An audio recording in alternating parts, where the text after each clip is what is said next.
खुशी और उसकी बहन मीडिया ऑफिस में पहुंचते हैं। वो उनके बड़े बॉस से मिलना चाहते हैं। तभी वहां पर वही क्लिप जो है वो न्यूज़ चैनल पर चल रही होती है और वो खुशी को पहचान लेते हैं। तभी सारे मीडिया वाले खुशी को अटेंशन देने लगते हैं और कहते हैं कि अरे आप तो वही वो अर्नव सिंह रायज़ादा के फैशन शो में गई हुई लड़की हैं, आप तो बड़ी फेमस हो गई और ये कौन है, ये भी आपके साथ आई हैं कि आप तो ये भी फेमस हो गई।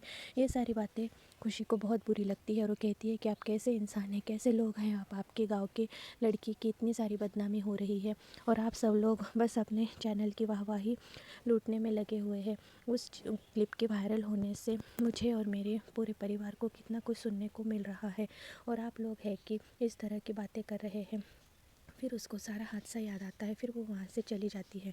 फिर देवी मैया के मंदिर में जाकर वो पूजा करती है और देवी मैया से बातें करने लगती है कि उस लाट साहब की वजह से आज हम दोनों बहनों को हमारा ही गांव छोड़कर जाना पड़ रहा है, वो भी बुआ जी के साथ, वो भी दिल्ली। पता नहीं ये दिल्ली शहर कैसा होगा, कैसे लोग होंगे वहाँ पर।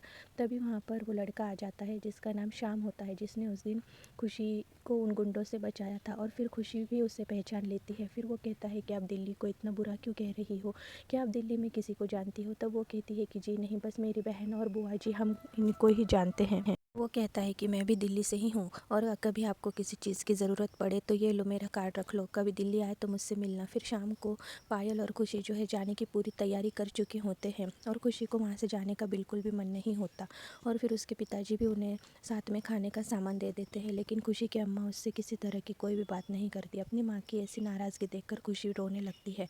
तब बुआ जी कहती है कि अरे लड़कियों जल्दी से चलो वरना हमारी ट्रेन छूट जाएगी। फिर वो सवेरे दिल्ली पहुंच जाते हैं और खुशी कहती है कि पता नहीं ये कैसा शहर है, यहाँ पर तो सारे कितने जल्दी में इतनी तेज़ तेज़ गाड़ियाँ चला रहे हैं। तब बुआ जी जो है फिर रास्ता अपना बदल लेती है, लेकिन खुशी और उसकी बहन दूसरी ओर ही रुक जाते हैं क्योंकि उन्हें बहुत डर लगता है। फिर बुआ जी जैसे तैसे करके ऑटो रिक्शा करके अपने घर पहुंच जाते हैं। फिर पायल कहती है कि ये कितनी अजीब जगह लग रही है ना। तब बुआ जी कहती है कि चलो जल्दी से जाओ वरना नलके का पानी चला जाएगा और तुम दोनों को स्नान करना है वो रह जाएगा। दूसरी तरफ हमें बताया जाता है कि अर्नव जो है वो अपने काम से ऑफिस जा रहा होता है। तभी उसकी बहन अंजलि उसे रोक लेती है और कहती है कि तुमने ना खाना खाया ना खाना लेकर जा रहे हो।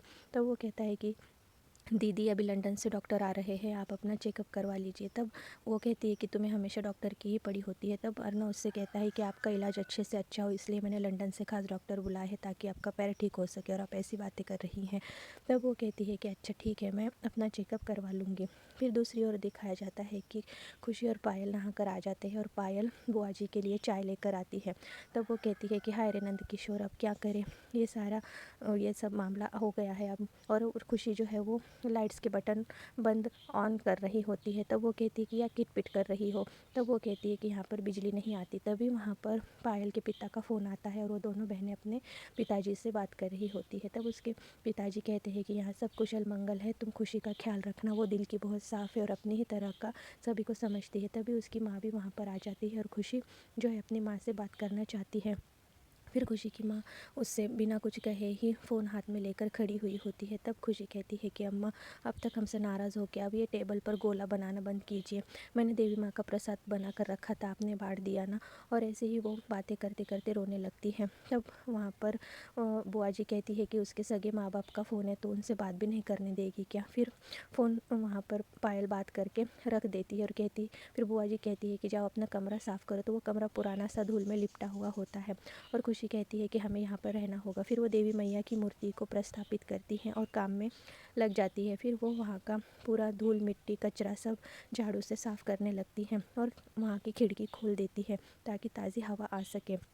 फिर पायल कहती है कि चाहे जो भी हो अभी हमें रहना तो यहीं पर है ना। और फिर खुशी कहती है कि हाँ बस वो लाट साहब मिल जाए, उससे तो ऐसा सबक सिखाऊंगी। तभी वहाँ पर बुआ जी आ जाती है और धूल मिट्टी के कारण उन्हें वहाँ पर एस्थमा का अटैक आ जाता है और खुशी भी इस बात से परेशान हो जाती है। तब बुआ जी कहती है कि मेरा पंप ला कर दो और उन्हें बहुत ही ज़्यादा तेज़ सांसें चलने लगती है। पायल भी घबरा जाती है।